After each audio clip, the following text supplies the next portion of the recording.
here with Chen. So Ted, how are you affiliated with East West Players? How did you start to hear about them? I have been coming to these dinners for a long time, since you were a little girl. I became, well, first I heard about it as the premier Asian American theater company in the US, so I went to see some of the shows, and the talent is just so amazing in the community, and then I've been trying to support it ever since. And this dinner in particular is one of the best dinners of the year because of the performances on the stage. They just have amazing singing and acting talent, and you always get to see great celebrities too, like Tamlin Tomita. I love Tamlin, and we got John Cho tonight. See my goal tonight? My goal tonight, since I'm a big trekker, is take a picture with John Cho and George Takei.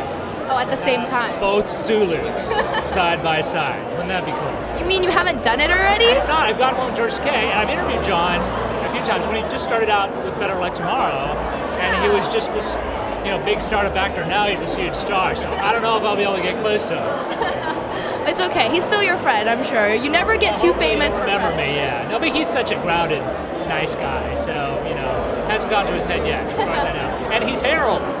He's Harold. He's Harold. He's Harold. Yeah. Can't pass that up. We just need Kumar here. All right, we will have to scope out John Cho later. Let me know when you find him. I will be right there. So I guess because you're somebody who has been there, at the forefront when Asian Americans started becoming more popular in the media, and even just coming to these East West Players events and seeing more and more faces in the media every year. How do you feel about that? I am so encouraged because when I started out in media, there weren't that many of us. And there were many more women, actually, than there were men, and it's gotten so much better. I mean, in LA, you have Rob Fusaki and David Ono and Gordon Tukamatsu and myself, and so that's encouraging. And even in film and TV, you got guys like John Cho and James Kyson Lee and Masi Oka, and so it's great. And it's also great to see actors do roles that aren't just, martial arts or the traditional ones. Not that that's not great, but it's important to have Asian Americans do all sorts of different things.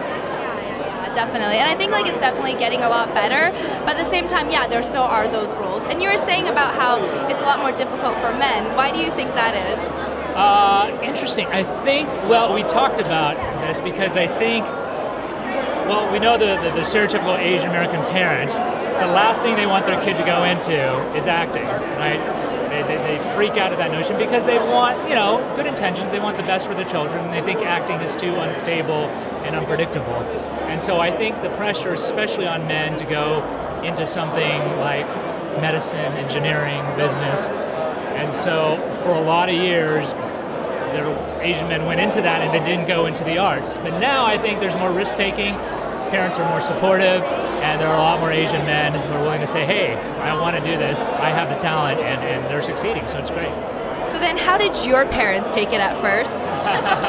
Well, when my first job in Reno, when I was in a little town making very little money and having a lot of macaroni cheese and hot dogs, that's right, they were a little worried, and I said, Mom and Dad, if I'm still in Reno after 5 years, still making this money, then I'll quit and become an engineer or something like that. But thankfully, I got out, and so they're very supportive now. So, but it took some. You kind of have to prove that you really want it.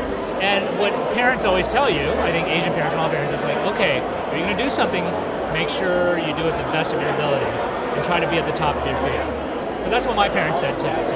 Yeah, I mean, I think Asian parents definitely instill a good sense of discipline in their kids for something that they really love. So that's always really important. So what about other things? You come to the East West Players. What about you? Do you act, sing, dance on the side? Any other secret hobbies? No? I'll tell you, I'm a wannabe because I love, I love music. I love concerts and musicals and all that. And when I was in high school, I did shows and stuff. But I don't have the talent to do that. This is why I do newscasting and journalism, because I can talk, but I can't sing or dance and act. But I have real stage envy of people like John Cho and Tamlin Tomita who can go up there and act. And they're my heroes when I see them because they're not only great actors, but they're representatives. They represent us to the world, and they show people that it's important because other people will see Asian Americans can do different things besides martial arts. Not knocking Bruce Lee and Jackie Chan. I love those guys. Yeah, martial arts is awesome. I think it's awesome. And it's very difficult too. Yeah. For sure. John Cho did some martial arts in Star Trek. He